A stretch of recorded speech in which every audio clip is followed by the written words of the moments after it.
आज माननीय उच्च न्यायालय में जजमेंट के लिए जो एप्लीकेशन सरकार ने मेंटेनेबिलिटी के ऊपर मूव की थी, उसके लिए रखा था।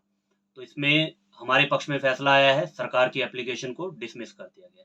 जैसा कि हमें अवगति है कि ये सीपीएस की नियुक्तियों को लेके सतपाल सत्ती और अन्य जो 11 विधायक हैं, टोटल 12 विधायकों को ने ये केस को चैलेंज किया है। सीपीएस की जो नियुक्तियां हैं उन्हें चैलेंज किया है। तो पिछली बार जब 3/10 को मुद्दा कोर्ट के समक्ष लगा, उस दिन इस मेंटेनेबिलिटी की एप्लीकेशन के ऊपर आर्गुमेंट हुए। बहुत लंबा कोर्ट ने इसे आर्गुमेंट को सुना और आज जो इसके ऊपर फैसला आया है, उस फैसले में कोर्ट ने ये माना है कि ये पिटीशन मेंटेनेबल है। अब 16/10 के लिए मुद्दा ऑलरेडी उस दिन डेट फिक्स थी। 16/10 को हमने कोर्ट के समक्ष ये प्रेयर की थी कि जो इंटरिम एप्लीकेशन है उसको सुन लिया जाए। और इंटरिम एप्लीकेशन से अब अगला प्रश्न आएगा कि इंटरिम एप्लीकेशन को अगर हम सुन लेते हैं तो इंटरिम एप्लीकेशन में होगा क्या। 2 मिनट के लिए मान लो कि अगर कोर्ट इस नतीजे पे पहुंचता है कि इन सीपीएस की नियुक्तियों के ऊपर रोक लगनी चाहिए, तो जैसा मैंने अन्य चैनलों के माध्यम से भी पहले ये कहा है कि इसमें पब्लिक एक्सचेकर इन्वॉल्व है। और जब ये सुप्रीम कोर्ट का लॉ है, तो सुप्रीम कोर्ट का जो कानून है वो लॉ ऑफ लैंड होता है, तो उससे परे कोई बड़ा कोर्ट नहीं है। तो जैसे कि असम में और मणिपुर की जो जजमेंट्स हैं, जिसमें माननीय सर्वोच्च न्यायालय ने ये माना है कि ये जो नियुक्तियां हैं सीपीएस की, ये अनकॉन्स्टिट्यूशनल है, इलीगल है।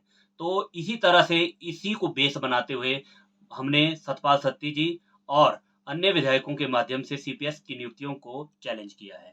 इसमें हमारे जो सीनियर एडवोकेट्स हैं, मान अपने श्री सत्यपाल जैन जी, जो additional solicitor general of India भी हैं, वो इसको बहस कर रहे हैं। और उनके साथ जो यहाँ लोकल देख रहे हैं, वो भी सीनियर एडवोकेट हैं, श्रीमान अंकुश दास सूद जी। और हमारी जो भी ये सारी टीम है, हम उन्हें असिस्ट कर रहे हैं।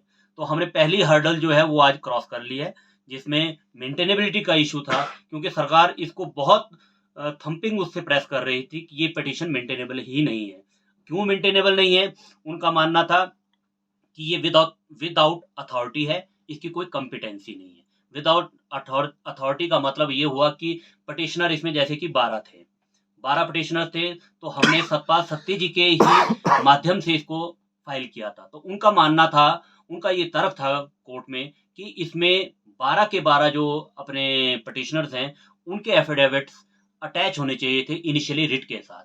पर हमने उसको क्योर कर दिया था, वो क्योरेबल थी, क्योंकि ये कोई इलेगलिटी नहीं थी, ये इरेगुलरिटी थी। और इरेगुलरिटी किसी भी टाइम पे क्योर हो सकती है, ऐसा हमने कानून के माध्यम से कोर्ट को समझाया।